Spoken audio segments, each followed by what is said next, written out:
മികച്ച പിന്നണി ഗായിക പെൺ. മികച്ച പിന്നണി ഗായിക പെൺ ആൻ ആമി. ഗാനം തിങ്കൾ പൂവിൽ ഇതളവൾ. ചിത്രം പാച്ചുവും അത്ഭുത വിളക്കും. 50,000 രൂപയും ശില്പവും പ്രശസ്തി പത്രവും.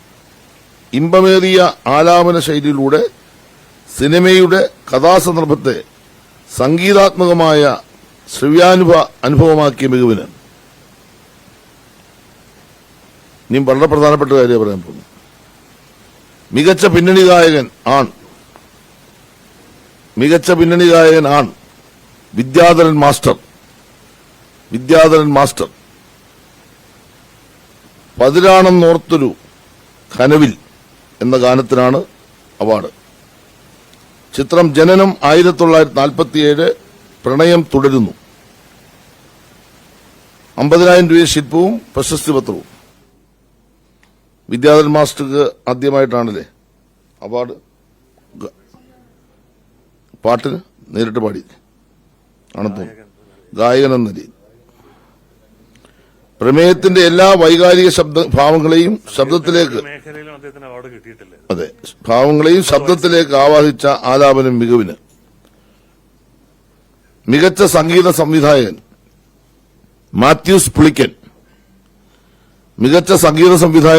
പുളിക്കൻ. ചിത്രം കാതൽ. 50,000 രൂപയും ശില്പവും പ്രശസ്തി പത്രവും. സന്നിഗ്ധമായ അവസ്ഥയിലൂടെ കടന്നുപോകുന്ന കഥാപാത്രങ്ങളുടെ സൂക്ഷ്മ വികാരതലങ്ങൾ പൂർണ്ണമായി ഉൾക്കൊണ്ട് പശ്ചാത്തല സംഗീതം പകർന്ന മികവിന്. മികച്ച സംഗീത സംവിധായകൻ ജസ്റ്റിൻ വർഗീസ്. ഇത് ഗാനങ്ങൾ.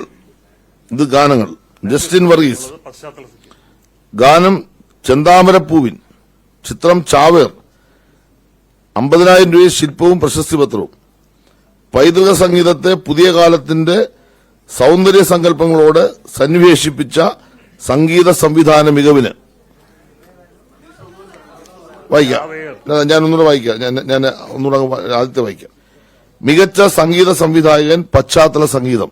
നിങ്ങളുടെ മീഡിയ ആയതുകൊണ്ട് നല്ലപോലെ അറിവുള്ളവരായതുകൊണ്ട് ഞാൻ ആ ഭാഗം വായിക്കാതെ വിട്ടുപോയതാണ്. അപ്പൊ അത് മാത്യൂസ് പുളിക്കൻ. ചിത്രം കാതൽ. 50,000 രൂപയും ശില്പവും പ്രശസ്തി പത്രവും. മികച്ച സംഗീത സംവിധായകൻ ഗാനങ്ങൾ ജസ്റ്റിൻ വർഗീസ്. ചിത്രം ചെന്താമരപ്പൂവിൽ. ഗാനം ചെന്താമരപ്പൂവിൽ. ചിത്രം ചാവേർ. മികച്ച ഗാനരചയിതാവ്